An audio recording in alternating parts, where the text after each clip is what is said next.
Le MAG au cœur du Salon international de l'agriculture. Bonjour et bienvenue à tous ici au village Réunion. 3 degrés dehors, toute la chaleur et toute la bonne humeur des Outre-mer ici au premier étage du pavillon 5, porte de Versailles. Le défilé des personnalités continue. Visite aujourd'hui du ministre délégué chargé des Outre-mer, Jean-François Carenco. Création de valeur, exportation, organisation, rôle des chambres, on se rassemble. Sur le monde agricole, dans tous les territoires des Outre-mer, Iliens ou Guyanais, c'est une perspective de richesse, c'est une perspective identitaire, c'est une perspective de création de valeur, une perspective de création d'emploi. Donc le seul sujet, c'est on se rassemble, on prend les mesures pour être meilleurs tous ensemble. On va à la bagarre.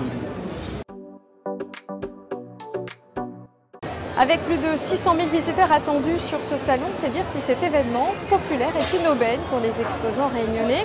C'est l'occasion pour eux de mieux faire connaître leurs produits, d'échanger directement avec les consommateurs et de commercialiser leur savoir-faire. Certains exposants sont là depuis plusieurs années, d'autres en sont à leur toute première fois. Marie-Rose vient au salon depuis 15 ans. Son cœur de métier, c'est le géranium, mais au fil des années, elle a pu étoffer son offre de tisanes, de parfums, d'épices, d'huile de massage. Lieu de passage, lieu de rencontre, pour Marie-Rose, le salon de l'agriculture est incontournable. Mais en tout cas, voilà. La première année où je suis venue, on avait 2 maquinaires pour tous nos produits. Et le village réunionnais, c'était 80 mètres carrés. Vous imaginez, aujourd'hui c'est 800 mètres carrés.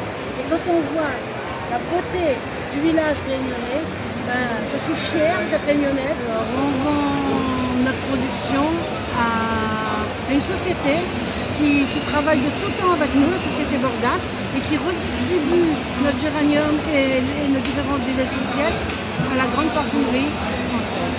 On représente différentes fibres de la Réunion. Premier salon pour Patricia, mais pas pour la fédération Métitresse. Ce salon est une opportunité pour l'artisanat, contraint par les coûts de production et par le coût du transport. Oui, c'est la 4e fois. On a des affinitaires qui reviennent, des Réunionnais qui connaissent, ou bien des touristes qui ont été à La Réunion. Ça plaît à tout le monde. Ils trouvent les objets magnifiques. Et le fait que ce soit de la fibre naturelle, la fibre végétale, tout de suite, ça attire l'œil. C'est diffusé sur les réseaux. C'est la toute première participation ici, porte de Versailles, en revanche, pour l'équipe de la Maison Robert. David et Gérald n'en sont pas à leur premier salon, mais ils sont surpris par l'affluence et l'accueil du public.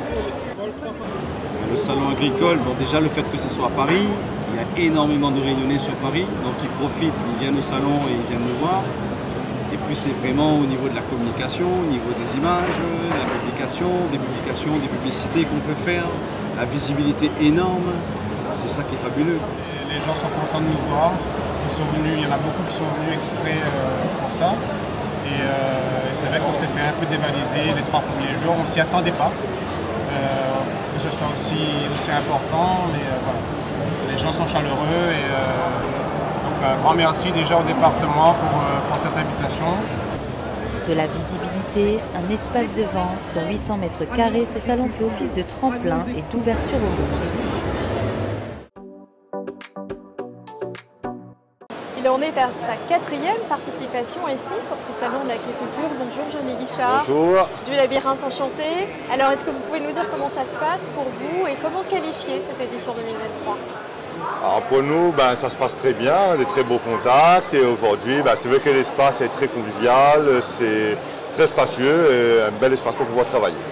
Est-ce que vous pouvez nous dire que gagne le thé de la Réunion à être commercialisé et connu ailleurs qu'à La Réunion? C'est un thé français. Le but pour nous, c'est de faire découvrir et de montrer que La Réunion peut produire des bons produits de qualité, tels que le thé. Aujourd'hui, pour nous, c'est vraiment valoriser les cultures de La Réunion. Alors, sur ce salon, il y a beaucoup de visiteurs. C'est aussi l'occasion de rencontrer des professionnels, des fournisseurs viennent ici nouer contact. Est-ce que vous avez déjà des personnes que vous fournissez sur le territoire métropolitain? Et est-ce que vous avez éventuellement de nouveaux rendez-vous?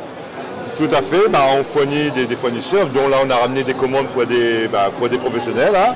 Même là on a déjà eu, depuis le salon là, on a eu déjà 2 professionnels qui nous ont concrets, qui ont déjà pris 2 petites commandes avec nous sur le salon, un sur Paris, et là un qui a pris des échantillons pour qu'il puisse déguster, faire son choix sur la Suisse. Et c'est vraiment de développer ce marché-là et de montrer que le thé, on en produit et de très bonne qualité. Alors qu'est-ce que ces fournisseurs viennent chercher chez vous qu'ils ne trouvent pas ailleurs en termes de produits? Qu'est-ce qu'ils trouvent par ailleurs? C'est notre territoire de la Réunion, bien sûr notre terroir.